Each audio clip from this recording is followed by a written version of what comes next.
What is up, you guys? Welcome back to another one. If you are new to the channel, I am Gold Pony. I do new car, truck, SUV reviews on YouTube, and today we are in the new 2022 Honda HR-V, courtesy of Apple Honda in Hanover, PA. For more information on their inventory, please feel free to check out the link in the description box below. And so I'm in this one today because this is an affordable SUV by Honda with all-wheel drive, which is a very good thing, seeing as I live in Pennsylvania. We get quite a bit of snow here from time to time. Also, here's the best part, well above average reliability rating by Consumer Reports, which is the very highest reliability rating that they give out. It's very hard to come by these days, so that is quite impressive, of course, as well. And so in this video, I will be testing out and going over everything about this one, from acceleration to braking, ride quality, steering feel, sound system, exhaust clip, all that fun stuff. So having said all of that, what do you guys say? Let's just go ahead and jump right into it. And as always, let's start with pricing. And so, as expected, there are several different trim levels for the HR-V. First one being the LX, starting at $21,420. Sport, which is the one we have today, starting at $23,370. EX for $24,620. And lastly, the EXL for $26,220. And by the way, that was all pricing for the front wheel drive configuration. If you wanted to add all-wheel drive, simply add $1,500 then to any of those prices. But regardless of trim level that you go with, the power plant on the HR-V is going to be the same. Powering this little beast is going to be a 1.8 liter naturally aspirated inline 4-cylinder, putting out 141 horsepower at 6,500 RPM, 127 pound-feet of torque, coming in at 4,300 RPM. Power sent to front wheels or all wheels through a CVT with paddle shifters if you go with the sport trim level and up, meaning the LX trim level is not going to give you those paddle shifters. But redline is going to come in at 6,700 RPM, 0 to 60 time, 8.6 seconds for the front wheel drive, 9.5 seconds for the all-wheel drive, which quite honestly doesn't sound very impressive on paper, but we will be doing that acceleration test here in a little bit. But MPG numbers coming in at 28 in the city, 34 in the highway for the front wheel drive,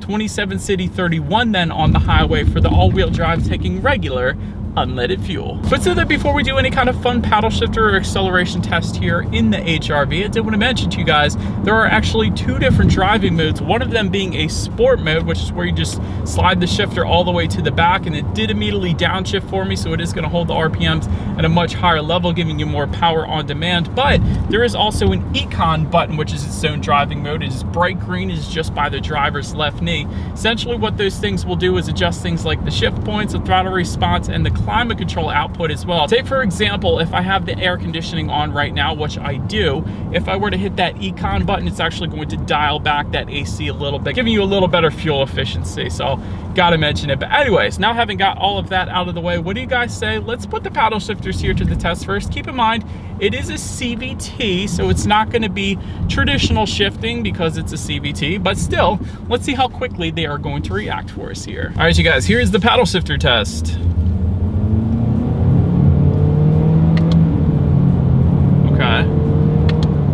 All right, cool. They're actually quick. I mean, definitely not a quick acceleration there, but I wasn't really trying. But having said that, the paddle shifters are quick. So if you want to have a little bit of fun with them, it might be worth it because they are kind of quick reacting, and you don't always get that. So I actually don't mind them. But now let's get back full control to the HR-V here. Let's find yet another straightaway. Let's put this acceleration to the test, and let's see how 0 to 60 in 9.5 seconds really feels. All right, in 3, 2, 1. Go. Do have it in that sport mode, by the way. Sounds like a CVT.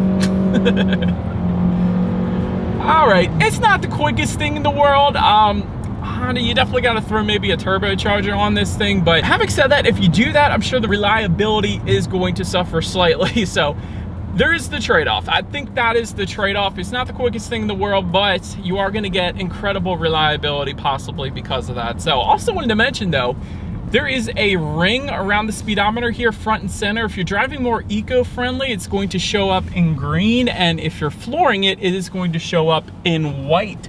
So it's kind of a driving indicator at any given time, kind of letting you know how fuel efficient you were driving at any time. So I thought that was pretty cool. But anyways, to go along with that acceleration, as always, braking is equally important. So up front, you will find 11.5-inch ventilated front discs. In the back, 11.1-inch solid rear discs. As far as that 60-0 stopping distance goes, that is going to come in at an impressive 114 feet. That is an incredible stopping distance, you guys. And just for giggles, since nobody is behind us, let's hit the brakes.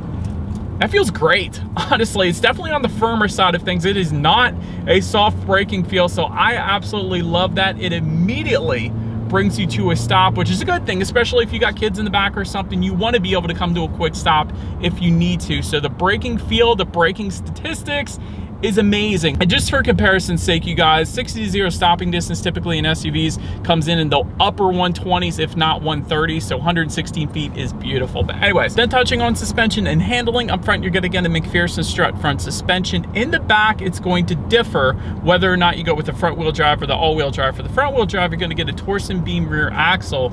For the all-wheel drive, you're gonna get a DD-on rear suspension. So a little bit better suspension setup if you go with the all-wheel drive configuration. So I didn't want to mention that, but not only that, you get a front stabilizer bar with the front wheel drive, but you get front and rear stabilizer bars if you were to go with that all-wheel drive configuration. So yet again, a substantial difference between the front wheel drive and the all-wheel drive. So to sum all of that up, you guys, you're going to get not only a smoother ride, but better handling as well if you go with the all-wheel drive configuration. That's essentially what that means. But overall, as far as ride quality goes, it's been perfectly fine. I've had absolutely no issues. I'm on a very smooth road right now, which is kind of surprising, seeing as Hanover doesn't always get that. But ride quality is perfectly fine right now. Steering feel is brilliant. That's one of the first things I noticed. And Honda always does a very good job with that, quite honestly. Their steering feels tend to lean on the heavier side of things, even without the sport driving mode necessarily adjusting anything there, but definitely a nice weight to the steering, I'll put it that way. As far as cabin noise goes, you can definitely hear a good bit of the engine when you really get on it, because the CVT and the engine is very, very noisy in this thing.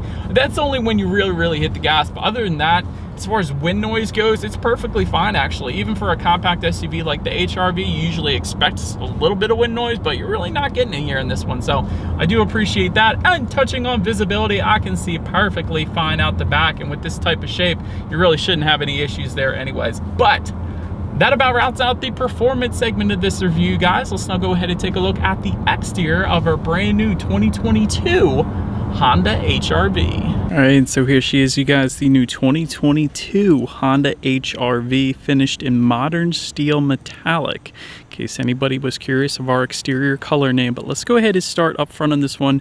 Up front to the sides there, you will find projector beam halogen headlights coming standard for every single trim level across the board. Automatic feature, of course, coming with them, meaning when it starts to get dark and at night, those headlights will turn on automatically for you there. Fog lights down below, you guys can see them. They will come on the sport trim level and up, and so therefore we do have them today. Definitely like them. They make this thing look a lot better up front, in my personal opinion. Another cool little added touch here to our sport trim level, you guys can see this added front lip here finished in gloss black. That is going to be specific to the sport trim level, meaning it is the only trim level that is going to get this added front lip. So did want to mention that. I think it looks pretty darn good up there. But anyways, actually about rounds out the front end of this one. Let's now go ahead and make our way to the side of the HR-V. All right, so now since we are around to the side of this one, roof rails coming with the sport trim level and up. You guys can see them finished in aluminum up top there. Chrome window surrounds coming standard on all trim levels but the sport, because we kind of have a mixture of body colored and gloss black accents around those windows. Power adjustable body colored side mirrors come standard for all trim levels but the sport, because yet again the sport trim level is going to be finishing those side mirrors in a gloss black. Heated with integrated turn signals then for the side mirrors, coming with the EX and EXL trims if you wanted that. But one of the coolest things about the HR-Vs, you guys can probably see here towards the back, you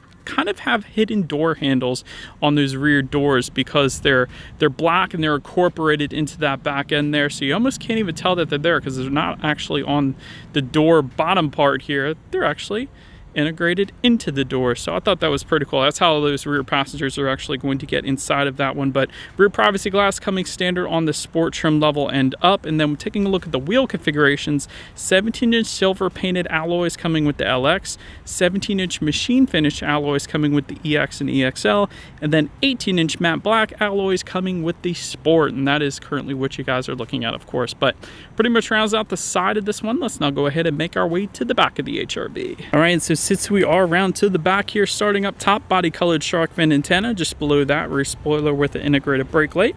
Just below that, rear window wiper, of course. LED taillights actually coming standard for every single trim level across the board. Gotta love that. Of course, you will get some all-wheel drive badging there on the right if you were to go with the all-wheel drive configuration. And just underneath of everything there, you do have a gloss black rear bumper specific to the Sport, of course, but just underneath all of that, a single exhaust outlet, and you do get the chrome tip if you go with the Sport trim level and up. That's the only way you're going to get it. So no chrome tip on the LX. But having said that, I do believe you guys know what we have to do next. As always, here is that exhaust clip.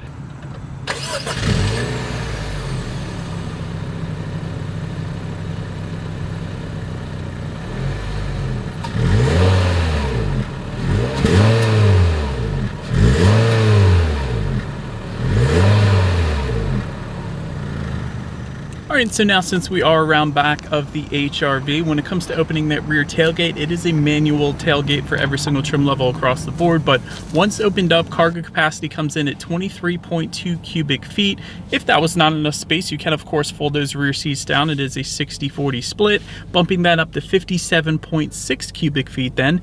Also within that cargo area, you can find some tie-down anchors. There is some cargo lighting. There is actually, if you lift up underneath of the cargo floor, there is a spare tire under there, as opposed to the Fix-A-Flat, in case anybody was curious. There are no grocery bag hooks, but you can actually find a 12-volt power outlet back there, which I thought was pretty cool. But then making our way up to the rear legroom, that is going to come in at 39.3 inches. So for reference, I'm an even 6 feet tall. This is how much space I had back there. Also for those rear passengers, they will find a 12-volt power outlet just underneath of that. There is a single cup holder, in case you were curious. No rear center armrest with cup holders, unfortunately, but the very best part about the HR-V, which also was on the Fit, but of course the Fit no longer being produced here in the US, but Magic Seats. That is one of the coolest features. Essentially the way they work is you just simply lift up underneath of the seat, you press it back, and then you fold the bar down. Once you fold the bar down, that is the mechanism that actually locks them in place so that they don't go anywhere. And you can of course do it on both sides. So if you have maybe a Great Dane or a Mastiff, that is going to be the most comfortable position more than likely for them, so they can actually stand up back there if they wanted to, and also lay down. So anyways, it is a ton of space back there with the Magic Seats. I absolutely love that feature, especially for the size of this SUV. It's a wonderful thing. But anyways, then making our way up to the front seats, manually adjustable cloth seating does come standard. Heated front seats coming with the EX and EXL trims, and then leather seating coming with the EXL. But overall, seats are decent. They're not too bad, not the most comfortable seats. That of course goes to Lexus F Sport seats, but they certainly will get the job done, so no issues there. Then take a look at the steering wheel. It is tilt and telescoping. It is actually going to be leather wrapped for the Sport trim level and up. Otherwise, it's going to be wrapped in urethane for the LX trim level.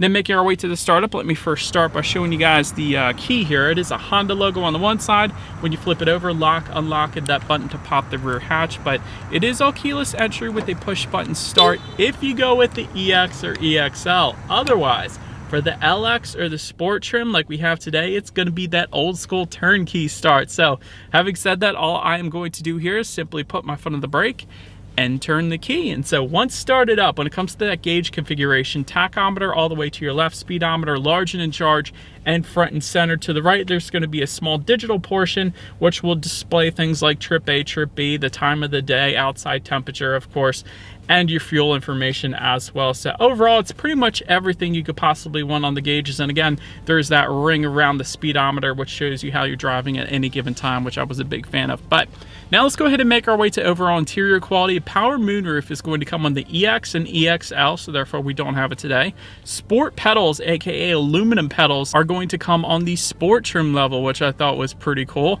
Automatic climate control coming with the EX and EXL. Otherwise, you're going to get the manual climate control like you're looking at right now. Auto dimming rear view mirror coming with the EXL trim level only. Then there is an electromechanical parking brake just behind the shifter. But another really cool feature I liked about the cup holders, because that is what you get right behind the electromechanical parking brake, is it's adjustable dependent upon how large your beverage is, perhaps. So there's actually a little button within the cup holders that you can press that kind of raise it up a little bit, that kind of give you a different level. So if you have maybe a shorter drink, you could press it, but if you had maybe a larger bottle, don't press it, and you got a much deeper cup holder within that. So I thought that was pretty cool. And just behind that, there is probably the tiniest storage within a center armrest I have ever seen. It's very cute, I guess you could say. But anyways, one of the best parts, yet again, up front at least, is just underneath the shifter and all the center console stuff, there is hidden storage with rubberized storage at the bottom. And you also have a 12-volt power outlet within there and 2 USB charging ports as well, which is pretty cool. So that's essentially where you're going to put your phone and the USB charging port to hook your phone up for the Android Auto, Apple CarPlay, and it's all out of the way, so it's not going to clutter up anything, which I personally appreciate. So I think that's pretty darn cool. But anyways, having now mentioned that, let's go ahead and make our way to the tech display. 5-inch LCD screen coming with the LX trim level. Where you really want to be at though is the sport trim level and up. That is going to give you this 7-inch color touchscreen display. It does come standard with Bluetooth and audio streaming, as well as Android Auto, Apple CarPlay. With a 5-inch screen, you don't get Android Auto, Apple CarPlay. So I want to emphasize that, because that is actually going to give you free navigation displayed up on the infotainment screen as long as you have a smartphone, which is pretty darn cool. I use that all the time. And you have some cool clock wallpapers in typical Honda fashion, like they always do up there as well. And you can check out your radio information as expected. And when it comes to the sound systems, there are different sound systems depending upon which trim level that you go with. So 4 speakers and 160 watts for the LX, 4 speakers and 180 watts for the sport trim level. That's the one we have, of course. And then 6 speakers and 180 watts for the EX and EXL. And so having said that, let's go ahead and test out our 4-speaker sound system that we have here today. And let's test out the clarity of this one.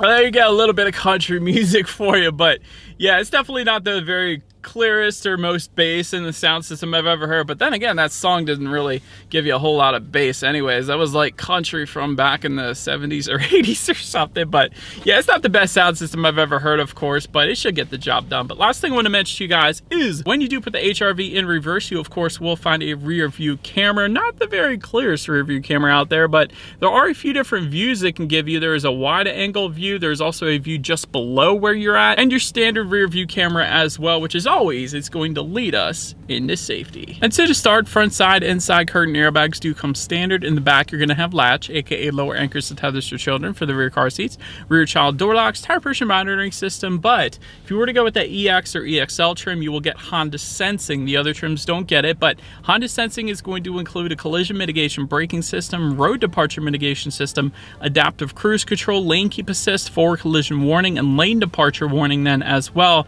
And the EX and EXL, not a part of Honda Sensing, but it's also going to add to that Honda Lane Watch and automatic high beams then as well. And so overall, when it comes to my final thoughts here of the HRV, incredible reliability when it comes to consumer reports at least. So that pretty much speaks for itself. You can easily see this vehicle going over 200,000 miles. So that's definitely a good thing. Magic seats are absolutely wonderful. I think more vehicles out there should have that. I think every SUV should have that. I think that would be great, but there aren't a whole lot of SUVs, if any, right now that have that. So I do love that feature. And this is an affordable all-wheel drive vehicle for Pennsylvania specifically, because we get snow all the time. So all-wheel drive is definitely a huge perk if you live here in PA. So I love that it's affordable. When it comes to constructive criticism, as far as the tech goes, I feel like Honda has been using the same infotainment screen for, I don't know, 10 years now or something. I think it's about time to update the tech a little bit. That would be nice. Also, digital gauges would be pretty darn sweet as well. It doesn't have to come standard on all trims. I mean, it can, like the Volkswagen Taos, but even if they just put it on the very upper trim level, that would be perfectly fine with me. So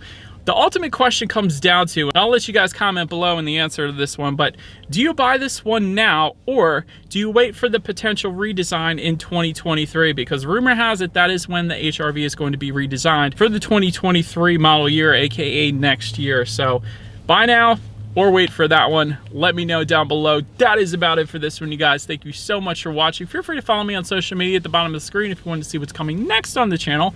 Before it actually gets to YouTube, be sure to hit the subscribe and bell notification button if you're into new car reviews. That is what we do here on this channel. After all, do appreciate you guys watching more than you know. I will see you guys all in the next video. Stay gold.